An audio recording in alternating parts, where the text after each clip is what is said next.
back to a Perlin Intercalcips here. This is CLE Language Art 600, Book 8.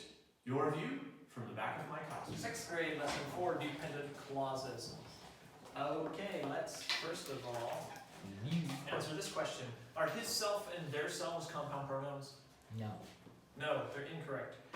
Themselves and himself. Which personal pronoun would refer, if you have an indefinite pronoun, of somebody? Somebody hit, would we say themselves or himself? Himself or herself. Somebody is singular. Okay, the sentence on the board, this sentence, how do we make it parallel? Our family often goes Hiking or canoeing. or canoeing, ing. I don't know if we cross out that E or not. Okay, the new lesson is about clauses. And a clause is a group of words that has a subject and a verb. So every sentence is a clause, must be a clause. But it's possible for a sentence to have more than one clause in it. More than one group of subject and verb. Let's look at this bottom sentence first. The dog barked and the cat meowed. Can you find any verb-subject pairs? Yes, dog bark, cat meow. Dog barked, cat meowed. And we can divide this thing right through the conjunction, the and. Now, look at this. The dog barked. Is that a complete sentence? Yes.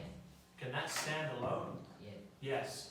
The cat meowed. Is that a complete sentence? Can it Yes. stand alone? Yes. Now, we say they are independent. They can stand alone. They are independent. They can stand alone. Are you, in your life, independent?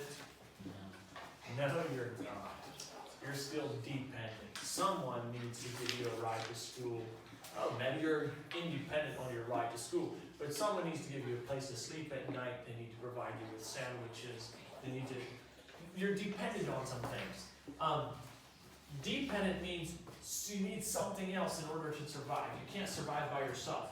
These are independent clauses. Today we're going to talk about clauses that are dependent. They cannot stand alone.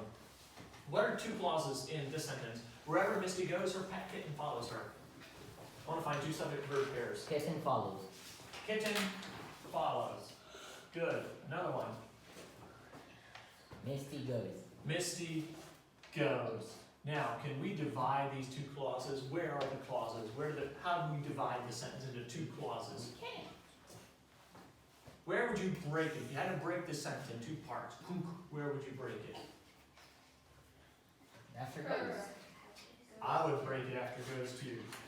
Wherever Misty goes, her kitten follows her. Now, which clause is dependent and which clause is Her independent? pet kitten follows her.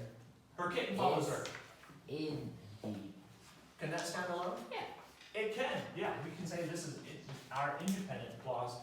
Wherever Misty goes, can that stand alone? Wherever Misty goes. Yeah, no, we need some more information. So that one is dependent. It's depending on the rest of the sentence. What's some subject verb pairs in this sentence? The girl who was wearing my sweater stole the candy. I doubt it. Who was wearing? Who was wearing? Good. Is there another subject verb pair in there? Girl stole. Good. I'm proud of you all finding that one. Girl stole. Now, I'm going to mark the clause so that you don't get confused. This clause interrupts the other clause. Here's the one clause, who was wearing my sweater.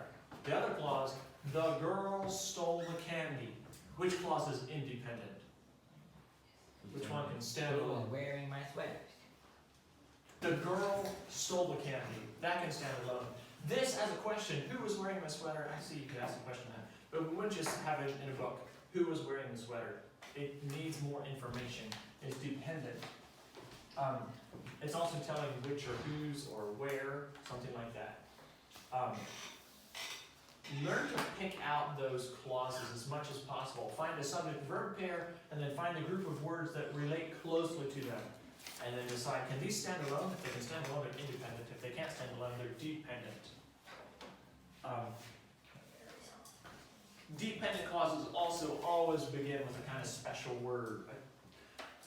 You can think of it as being kind of like a joining word or a conjunction, such as who and wherever. They'll almost always start with those since, when, because, after, although, who, whose, which, and that. Some of those words they'll start with. Carry on with your word.